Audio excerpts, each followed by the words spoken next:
नमस्कार, IND 121 में आपका स्वागत है। मैं हूं आपके साथ नवीन पुरोहित और आज हमारे साथ चर्चा करने के लिए मौजूद हैं मध्य प्रदेश यूथ कांग्रेस के नवनिर्वाचित प्रदेश अध्यक्ष विक्रांत भूरिया जी। विक्रांत जी, आपका IND 24 में बहुत बहुत स्वागत है। बहुत बहुत धन्यवाद। विक्रांत जी, कांग्रेस को ऊर्जा की प्रवाह की बहुत आवश्यकता है, इसमें कोई दो राय नहीं है। आपके बड़े बुजुर्ग जब कांग्रेस को ये नसीहत देते हुए नज़र आते हैं कि कांग्रेस में बदलाव की ज़रूरत है, विचार की ज़रूरत है, तो दूसरों को तो अवसर मिलता है, लेकिन आत्मचिंतन के लिए एक सवाल आपके ऊपर भी उठता है। बड़ा दायित्व है, बड़ी जवाबदेही है। एक समग्र प्रतिक्रिया चाहूँगा।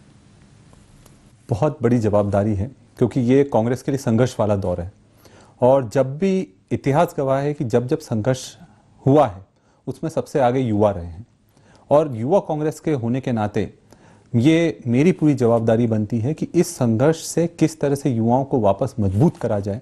जो हमारा संगठन नीचे स्तर पर है उसको और ज़्यादा मजबूत करें और जो जनता की आवाज़ है वो बनकर हमको उभरना है। मैं मानता हूं कि पूरी ताकत से अगर हम काम करेंगे तो हम निश्चित तौर पर कांग्रेस की आवाज़ के साथ साथ जनता की आवाज़ बिल्कुल बनेंगे। जैसा आपने कहा जनता की आवाज़ बनना है, आपके पूर्व प्रदेश अध्यक्ष कुणाल चौधरी जी की सक्रियता किसी से छिपी नहीं है। बहुत उल्लेखनीय कार्य किया उन्होंने और उसी परिपाटी को और नई ऊंचाइयों के साथ आगे ले जाने की आवश्यकता है। वर्तमान में बदलाव के वक्त में आपकी सरकार आई और फिर बदल भी गई। अब भारतीय जनता पार्टी ये कहती है कि कांग्रेस अब मध्य प्रदेश के पटल से एक तरीके से लुप्त प्राय होने वाली है। आपको लगता है कि कांग्रेस एक अच्छा कमबैक करेगी?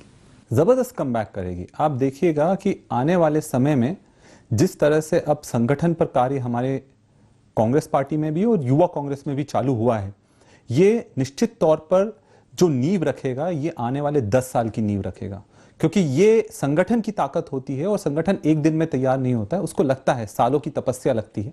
वो तपस्या करने का प्रण हम सब ने लिया है, सारे युवाओं ने लिया है, सारे कांग्रेस कार्यकर्ताओं ने लिया है और निश्चित तौर पर आने वाला जो समय है वो कांग्रेस के लिए जबरदस्त है और बहुत शानदार रहेगा। जी, नगर निगम के चुनाव हैं, कहते हैं हाथ कंगन को आरसी क्या, तो आपके लिए तत्काल कसौटी पर खरा उतरने की एक बहुत बड़ी जवाबदेही है, बहुत बड़ी उत्तरदायित्व है और एक नई जिम्मेदारी भी है, एक अपॉर्चुनिटी भी है। तत्काल आपको सामने एक बड़ी चुनौती है।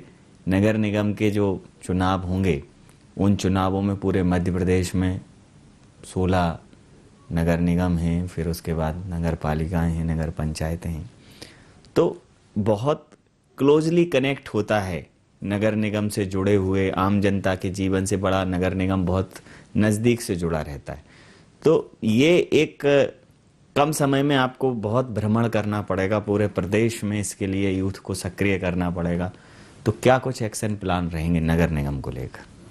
देखिए, सबसे बड़ी हमारे लिए जो सबसे बड़ी प्राथमिकता रहेगी कि किस तरह से हम नगर निगम और नगर निकाय के चुनाव में ज़्यादा से ज़्यादा युवाओं को मौका दे सकें जी, क्योंकि युवा जब मजबूत होगा तो ये जो नींव रखी जाएगी आने वाले, जैसा मैं बोल रहा हूं कि ये हम जो काम कर रहे हैं ये आने वाले 10 सालों के लिए एक ज़बरदस्त उदाहरण भी बनेगा और ज़रा ज़बरदस्त क्षमता वाला संगठन भी तैयार होगा। इसमें हमारे सारे वरिष्ठ नेतृत्व का भी पूरा सहयोग है और सब पर समय समय पर चर्चा भी हो रही है और ये भी निर्णय लिया गया है कि इस बार नगर निकाय के चुनाव में ज़्यादा से ज़्यादा युवाओं को मौका मिलेगा, तो उनको मौका देना और फिर उनके बाद जिताकर लाना, ये हमारी बहुत बड़ी प्राथमिकता है और बहुत बड़ा इसके लिए हमको संकल्पित होकर संघर्ष करना पड़ेगा। उसके लिए हम पूरी तरह से तैयार हैं जी। अगर जातिगत समीकरणों के लिहाज से देखा जाए तो मध्य प्रदेश के पटल पर आदिवासी समाज से पहली बार एक नेतृत्वकर्ता के रूप पर प्रदेश को एक युवा अध्यक्ष मिला है, यूथ कांग्रेस को एक युवा अध्यक्ष मिला है। तो जो लोग या जो संगठन आदिवासी समुदाय के हक और हुकूक को लेकर आवाज़ उठाते रहते हैं कि उन्हें बड़ी बड़ी पार्टियां उचित स्थान नहीं देती, तवज्जो नहीं देती और उनको उतना स्थान नहीं दिया जाता, प्राथमिकताएं नहीं दी जाती, तो आपको इतना बड़ा उत्तरदायित्व मिला है और आप उस समुदाय का प्रतिनिधित्व करते हैं, क्या कहेंगे? देखिए, एक चीज जो बहुत स्पष्ट है कि कांग्रेस पार्टी हमेशा आदिवासियों के साथ खड़ी रही है, चाहे कैसी भी परिस्थिति हो, चाहे वो इंदिरा गांधी जी हो, जवाहरलाल नेहरू हो या फिर अपने राजीव गांधी जी हो। पूरे हमेशा जो भी योजना बनी है वो आदिवासी और जो कमजोर तबके हैं उनको मद्देनजर रखकर बनी है। और आज जब मुझे मौका मिला है तो मेरी सबसे बड़ी प्राथमिकता ये रहेगी कि जो निचली स्तर पर हम संघर्ष करेंगे, इन समाजों के लिए संघर्ष करेंगे, और कोई भी कमजोर वर्ग होगा चाहे वो किसी भी तबके का होगा उसके लिए संघर्ष करेंगे, तो ये सबको पार्टी से जोड़ने के लिए इससे बेहतर अवसर नहीं हो सकता है। और सीधी सी बात है, आप उनके करीब तभी पहुंच पाओगे जब आप उनका दुख या दर्द समझ सकते हो। मैं खुद आदिवासी समाज से आता हूं, खुद का एक अस्पताल भी झाबुआ में है, और झाबुआ जाने का मेरा सबसे बड़ा कारण यही था कि आप जब तक उनके लिए कुछ करो नहीं, आप भाषण मत दो, आप उनके लिए काम कर कर दिखाओ। और इस बार निश्चित तौर पर हम उनके लिए काम भी कर कर दिखाएंगे, और वो हमारे लिए पूरी ताकत से पूरा का पूरा समाज हमारे लिए खड़ा भी रहेगा। अगर आपकी शिक्षा की बात करूं तो आप चिकित्सा शिक्षा के छात्र हैं, मेडिकल स्टूडेंट हैं आप, और एक डॉक्टर को ऐसी कौन सी बीमारी दिखी समाज में कि वो राजनीति को टूल बनाकर, राजनीति को दवाई की तरह इस्तेमाल करने के लिए अपना प्रोफेशन छोड़ के और राजनीति में आ गए? मुझे ऐसा लगता है कि जैसे मैंने अपना जो MBBS करा है और MS मास्टर्स करा है सर्जरी में, वो इंदौर से करा है जी। और शुरू की जो मैंने पढ़ाई करी थी, मेरा जन्म भोपाल में ही हुआ था जी, और तीसरी कक्षा तक यहाँ पढ़ा था। उसके बाद इंदौर में डेली कॉलेज के बाद फिर MGM मेडिकल कॉलेज और एमवाय हॉस्पिटल में गया। तो एक चीज़ मैंने देखी है कि आप में अगर क्षमता है तो आपको किसी एक हिस्से से बंधकर नहीं रहना चाहिए। और मुझे लगता है कि भगवान ने जो मुझे मौका दिया है, मेरी क्षमताएं इसके भी अपार हैं, और इसमें मेडिकल फील्ड के साथ साथ राजनीति एक ऐसा जरिया है। मतलब आमतौर पर लोग राजनीति में इसलिए आते हैं कि उनको कोई पद मिल जाए या उनको पैसा मिल जाए या फिर उनको नाम शौहरत मिल जाए, पर मेरा उद्देश्य हमेशा राजनीति को लेकर, और हमारे परिवार का हमेशा उद्देश्य राजनीति को लेकर ये रहा है कि आप किसी की मदद कर सकें। और मुझे लगता है कि राजनीति के माध्यम से मैं ज़्यादा से ज़्यादा हमारे साथियों की, हमारे भाइयों की मैं मदद कर सकता हूँ। और ये इसी कारण से इस जो क्षेत्र में जो रुचि बढ़ी है, उस कारण से हम इस क्षेत्र से जुड़े हैं। और जूडा के समय भी हम जब जूडा की राजनीति कर रहे थे और जूनियर डॉक्टर एसोसिएशन में था, मैं पूरा प्रदेश अध्यक्ष था, उस समय भी हम छात्रों के आंदोलन, जबरदस्त बड़े बड़े छात्रों के आंदोलन हम पूरे प्रदेश में करते थे, और वहां से ही धीरे धीरे इस तरफ का रुझान बढ़ा। और मुझे लगता है कि अगर आप में क्षमता है तो बिल्कुल आपको इस जैसे बोला जाता है राजनीति एक दलदल है, इस दलदल में किसी ना किसी को तो उतरना पड़ेगा इसको साफ करने के लिए। तो वो प्रण हमने लिया है और बिल्कुल कर दिखाएंगे। राजनीतिक विरासत का बड़ा अद्भुत संयोग है, अध्यक्ष से अध्यक्ष तक। पिताश्री जो है पार्टी के प्रदेश अध्यक्ष रह चुके हैं, आप यूथ कांग्रेस के प्रदेश अध्यक्ष हैं, तो बड़ा अच्छा अनुसरण चल रहा है, अनुकरण चल रहा है। लेकिन जीत और एक जनता के दिल में जगह, इसके लिए कांग्रेस 2003 से तरस रही है। थोड़ी सी संतुष्टि भी बीच में मिली थी, 8 का चुनाव, 13 का चुनाव, 18 के चुनाव में मिली थोड़ी संतुष्टि, लेकिन वो भी हाथ से चली गई। तो क्या आपके इस कार्यकाल के दौरान यूथ कांग्रेस इतना इम्पोर्टेंट रोल प्ले करेगी कि कांग्रेस का जो सपना है कि भाई सत्ता के माध्यम से आप जनसेवा कर सके, जैसा कि आपने कहा, तो उसके लिए सत्ता तो आपके पास होना चाहिए। विपक्ष की भूमिका में भी वो काम किया जा सकता है, लेकिन सत्ता में और ज़्यादा अच्छे से किया जा सकता है। तो क्या इतना काम होगा आपके कार्यकाल में कि यूथ कांग्रेस एक मेन स्ट्रीम कांग्रेस को इतना सपोर्ट दे सके कि वो सत्ता की राह आसान करने में मददगार साबित हो सके? नहीं, बिल्कुल निश्चित तौर पर जिस तरह का ये चुनाव हुआ है, इंटरनल इलेक्शंस हुए हैं, जो आंतरिक चुनाव हुआ है, और इसमें जो खेप निकल कर आई है नए युवाओं की, जोशीले युवाओं की, क्योंकि काफ़ी लंबे समय से चुनाव हो नहीं पा रहे थे, और जब ये नए जोशीले युवा निकल कर आए हैं, और मैं मानता हूं कि इनमें ज़बरदस्त कुछ कर गुजरने की क्षमता है और कुछ कर गुजरने का जुनून भी है। तो उस जुनून के सहारे, उस क्षमता के सहारे, उस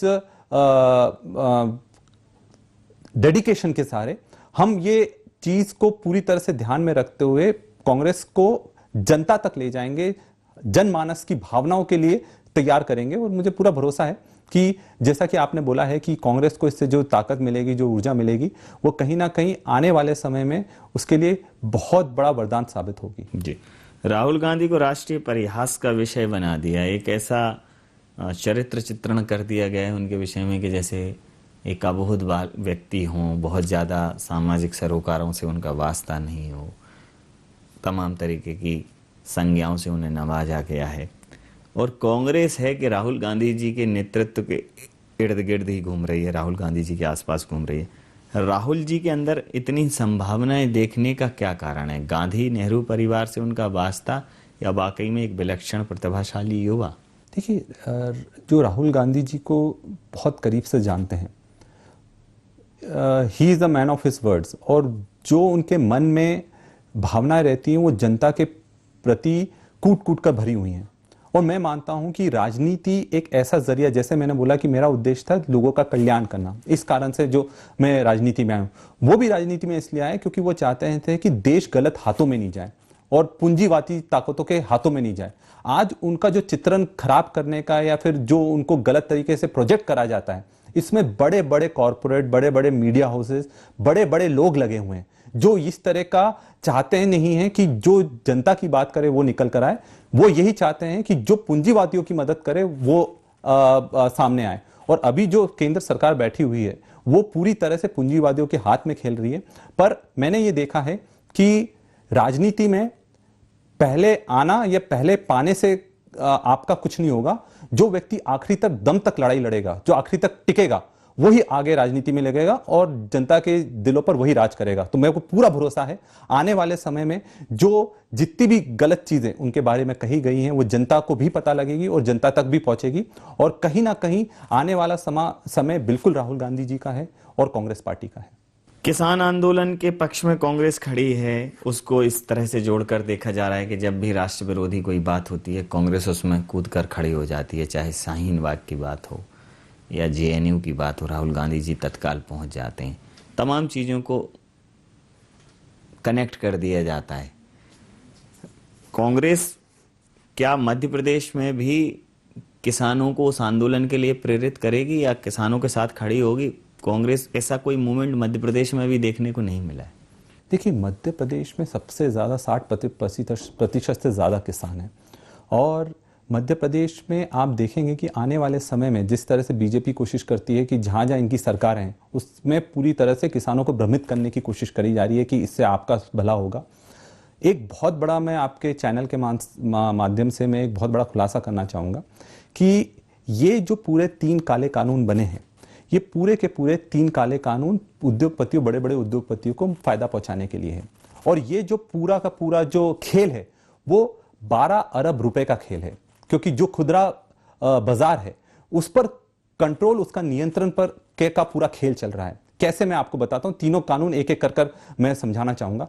पहला जो एपीएमसी का जो एक्ट है उसको डाइल्यूट इसलिए करा गया, जो मंडियों को खत्म इसलिए करा गया ताकि ये जो बड़े बड़े कॉरपोरेट हैं, अदानी, अंबानी, ये पहले क्या होता था कि जो कृषि और कृषि उपज ये राज्य सरकारों के अधीन रहता था। केंद्र सरकार ने एपीएमसी एक्ट को डाइल्यूट कर सबसे पहले ये काम करा है कि उन्होंने बड़े बड़े उद्योगपतियों को हर बाजार में घुसने का एक लाइसेंस दे दिया है। नहीं तो पहले किसी को भी अगर इस बाजार में घुसना है तो उसको हर राज्य के अलग अलग नियमों को पार करना पड़ता था, अलग अलग लेवल पर टैक्सेशन होते थे, उसके बाद ही वो घुस पाते थे। इसलिए वो बड़े स्तर पर उसको हाईजैक नहीं कर सकते थे। पर जैसे ही मंडियां खत्म हुई, इसमें पूरी तरह से कॉर्पोरेट लॉबी हावी हो गई।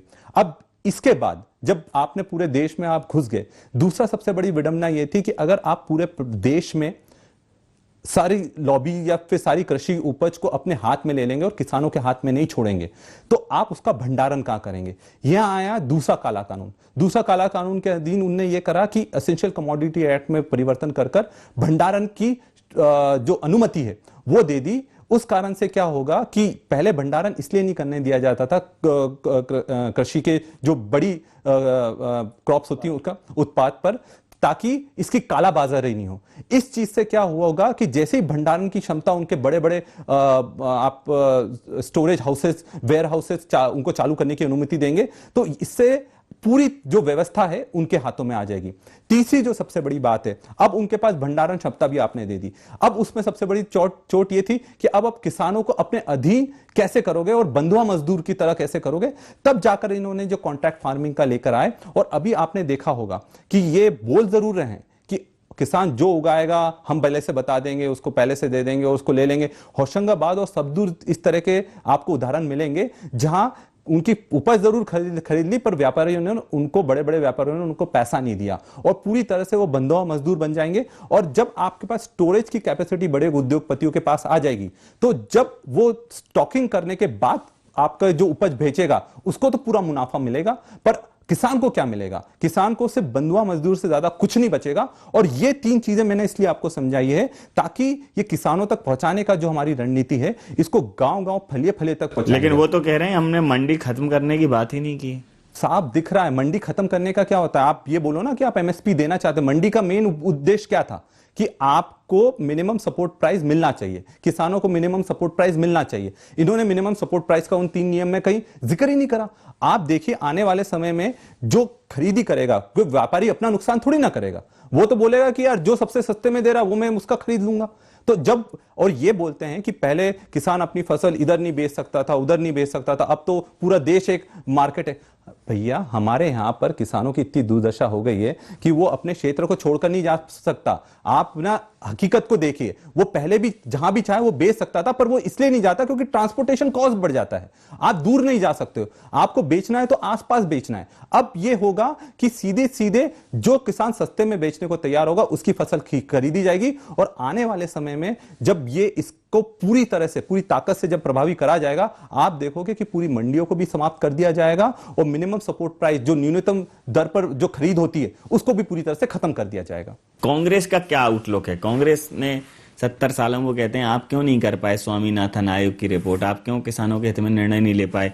आप नहीं ले पाए तो आप विरोध कर रहे हो।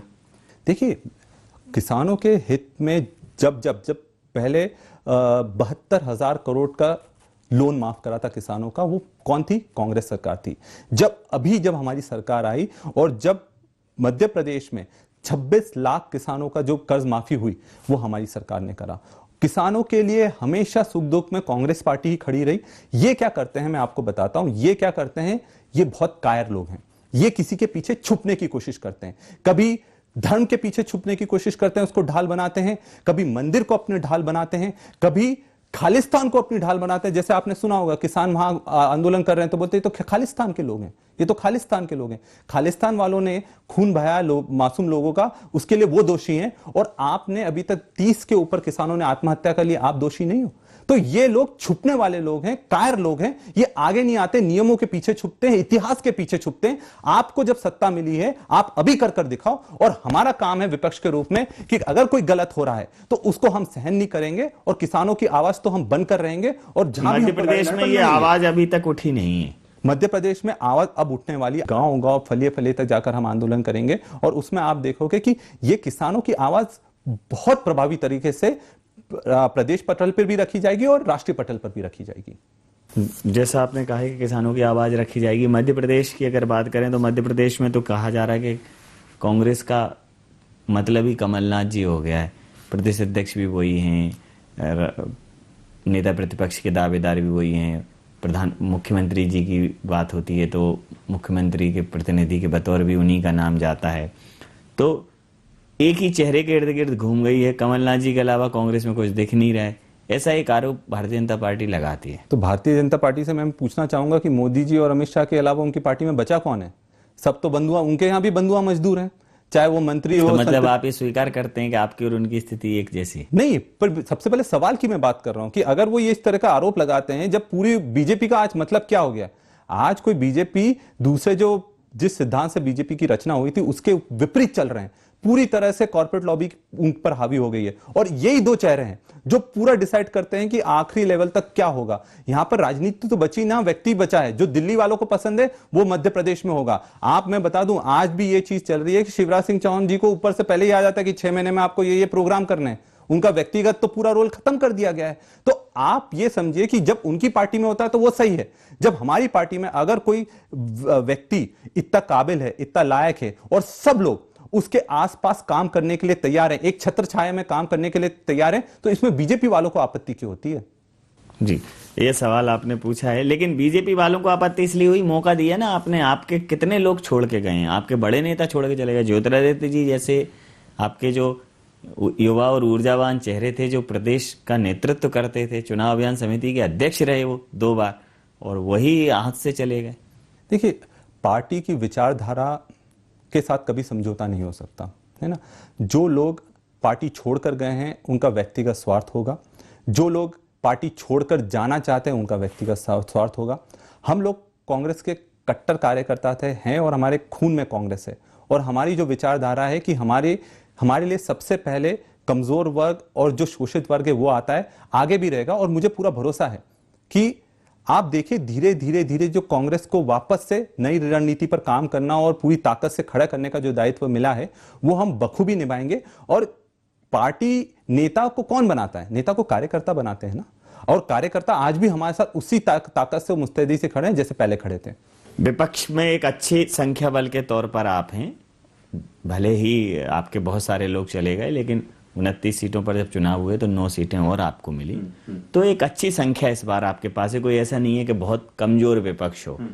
तो सरकार, जैसा आप कहते हैं कि तानाशाही से चलती है, सरकार सुनती नहीं है, तो प्रदेश ने कांग्रेस की सरकार को बहुत लंबे समय तक नहीं देख पाया, सिर्फ 15 महीनों में जमींदोज हो गई। लेकिन एक अच्छे विपक्ष की भूमिका में क्या प्रदेश की सरकार ये देखेगी कि एक ऐसा विपक्ष जिसके अंदर सत्ता पक्ष बनने की पूरी संभावनाएं हैं, पूरे गुण हैं और पूरी क्वालिटीज हैं, क्या ये महसूस करा पाएंगे आप इन आने वाले सालों में, समय में? निश्चित तौर पर मैं 100% इस बात का 100% मेरे को विश्वास है।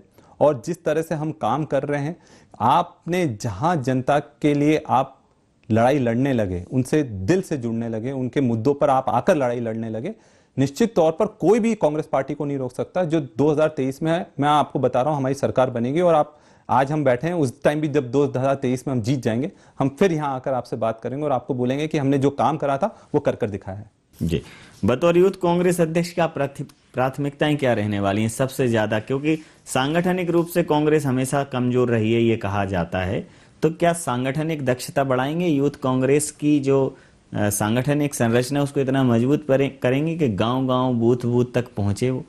बिल्कुल। अब हमारी जो विचारधारा जिस पर काम कर रहे हैं हमने, और हमने निश्चित तौर पर जिस तरह से संजय गांधी जी के समय में, राजीव जी के समय में यूथ कांग्रेस बहुत मजबूत हुआ करती थी, उस मजबूती देने के लिए अब हमने काम करना शुरू कर दिया है। और जो 3 स्तंभ होते हैं एक संगठन को मजबूत करने के, कि आपको संघर्ष करना है, लोगों को हर स्तर पर संघर्ष करना है, उनके हर सुख दुख में खड़े रहना है। दूसरा जो होता है कि आपको सबसे संपर्क करना है। आप सिर्फ यहाँ पर भोपाल के स्टूडियो में बैठकर आप अगर कुछ भी बोलते हैं और आप लोगों के बीच में नहीं जाते, युवाओं के बीच में नहीं जाते, गांव पर नहीं जाते, तो आप किसी भी तरह से संगठन नहीं खड़ा कर पाएंगे। तीसरा जो सबसे महत्वपूर्ण है कि आपको निरंतर उनसे संवाद जारी रखना पड़ेगा, जो भी उनकी सुख दुख हैं, जो भी उनकी समस्या है, उनको सुनना पड़ेगा और आगे बढ़ना पड़ेगा। इन 3 स्तंभों पर मुझे पूरा विश्वास है, जब हम चलेंगे तो संगठन नई ऊंचाइयों को छुएगा। और जिस समय पहले संजय गांधी जी और राजीव जी के समय यूथ कांग्रेस मजबूत था, उस तरह से वापस मजबूती लेकर आएंगे। उपचुनावों में आपने कहा कि बिकाऊ वर्सेस टिकाऊ की बात है। ये जो बिकाऊ लाल गए हैं और मिलावट राम गए हैं, इनको जनता स्वीकार नहीं करेगी, लेकिन जनता ने स्वीकार किया, तो क्या एक नए ट्रेंड को मध्य प्रदेश ने जन्म दे दिया है? देखिए, जो अगर 20 करोड़, 30 करोड़, 40 करोड़ में बिक गए हैं और अगर उनको चुनाव लड़ना है, तो आपको नहीं लगता कि वो पैसे खर्च करेंगे? पूरे पैसे का धन, बल और प्रशासन का जबरदस्त दुरुपयोग हुआ है। उस दुरुपयोग के बाद देखो, इंसान जो हमारा मतदाता है वो आखिरी में एक इंसान है। अगर उसको लगेगा कि यार मुझे क्षणिक लाभ से ज्यादा फायदा है और बाकी अभी जो भी सरकार रहेगी, अगर 1-2 सीट जीत जाएंगे तो हमारा क्या फायदा होगा, सरकार तो इनकी रहने वाली है, तो वो जो क्षणिक लाभ के चक्कर में जो जिस तरह से गुमराह हुए, कहीं ना कहीं वो चीज अब इन 2 सालों में आप जो हमारे मतदाता है, जो 28 सीटों के भी मतदाता हैं, वो भी इस चीज को स्वीकारेंगे कि हमने जो पूरा कांग्रेस को क्लियर मैंडेट देना चाहिए था, नहीं देकर बहुत बड़ी गलती करी है। जी, ज्योतिरादित्य सिंधिया और उनकी टीम बड़े अच्छे से समाहित हो गई है भारतीय जनता पार्टी में। आप लोग इंतजार करते रहते हैं कि देखना समझ में आएगा सिंधिया जी को, या सिंधिया जी के एटीट्यूड से भारतीय जनता पार्टी को समझ में आएगा। कल ढूंढते रहते हैं कि कहीं कोई कलेश हो तो संभावनाएं ढूंढे। तो बीजेपी भी तो यही प्रयास कर रही थी कि कलेश कांग्रेस में हो, उसका फायदा उठाएं और किस तरह से हम लोग टूट कर ले जाएं। हम वो संभावनाओं पर अब पार्टी नहीं चलेगी। पार्टी अब जो चलेगी संगठन की मजबूती पर चलेगी और मूलभूत जो मुद्दे हैं उस पर पार्टी चलेगी। और उसी के दम पर मैं बोल रहा हूं, मैं ये इस चीज के बारे में नहीं बोल रहा हूं कि वो लोग वापस आ जाएंगे, फिर हम वापस से एक परिवार हो जाएंगे और फिर हम ताकत से लड़ेंगे। वो तो सवाल ही नहीं उठता। अब जो सवाल उठता है कि आपकी खुद की कितनी ताकत है, आपके संगठन में कितनी ताकत है, उसके आधार पर 2023 का और ये नगर निकाय के चुनाव लड़े जाएंगे और इसमें हम जबरदस्त रिजल्ट के साथ आपके साथ आएंगे। अंतिम और महत्वपूर्ण प्रश्न कि जैसा आपने कहा कि नगर निगम के जो चुनाव हैं वो आपकी तात्कालिक परीक्षाएं, मतलब एडमिशन लेते ही आपके सामने एग्जाम है, बहुत ज़्यादा समय नहीं है, आपको एकदम 2020 की तरह खेलना है। तो क्या प्रदेश की जनता ये उम्मीद करे कि यूथ कांग्रेस इस नगर निगम के चुनाव में वो भूमिका निभाएगा जो कांग्रेस की तरफ बरबस जनता का ध्यान आकर्षित करेगी? नहीं, बिल्कुल, ये 2020 हम धोनी की स्टाइल में खेलेंगे और आप देखेंगे कि ये चुनाव में किस तरह से हम छक्के भी मारेंगे, चौके भी मारेंगे और चुनाव जीतकर भी आएंगे। और जो जनता के मुद्दे रहेंगे उनको प्रभावी तरीके से हम विपक्ष में रहने के बाद भी बहुत प्रभावी तरीके से रखेंगे। और ये जो शुरुआत है, ये सिर्फ चुनाव तक की शुरुआत नहीं, ये आने वाले पूरे 2023 तक का हमारा जो पूरा एजेंडा है, जो पूरा प्रोग्राम है, वो तैयार हो चुका है और हम इसको पूरी तरह से 100% इसको लागू भी करेंगे और उसका परिणाम भी देंगे। मुश्किलाते राह को आसान बनाना है मुझे, चलते जाना है मुझे और बढ़ते जाना है मुझे। हो कोई भी राह लेकिन मैं पलट सकता नहीं, हो कोई भी बात लेकिन मैं बदल सकता नहीं। अब तो कुछ करना है, करके दिखाना है मुझे, मुश्किलाते राह को आसान बनाना है मुझे। कुछ इसी रवैये के साथ, इसी अंदाज के साथ मध्य प्रदेश यूथ कांग्रेस के अध्यक्ष विक्रांत भूरिया जी ये कह रहे हैं कि इस बार पूरी ताकत से, पूरे संयम से, पूरे धैर्य से जनता के समक्ष पहुंचेंगे और जनता को कांग्रेस के हाथ के साथ जोड़ेंगे। आपसे तमाम सारे विषयों पर विचार साझा हुए, आपने इतना समय दिया, स्टूडियो आया, आपका बहुत धन्यवाद। बहुत बहुत धन्यवाद। बहुत बहुत धन्यवाद।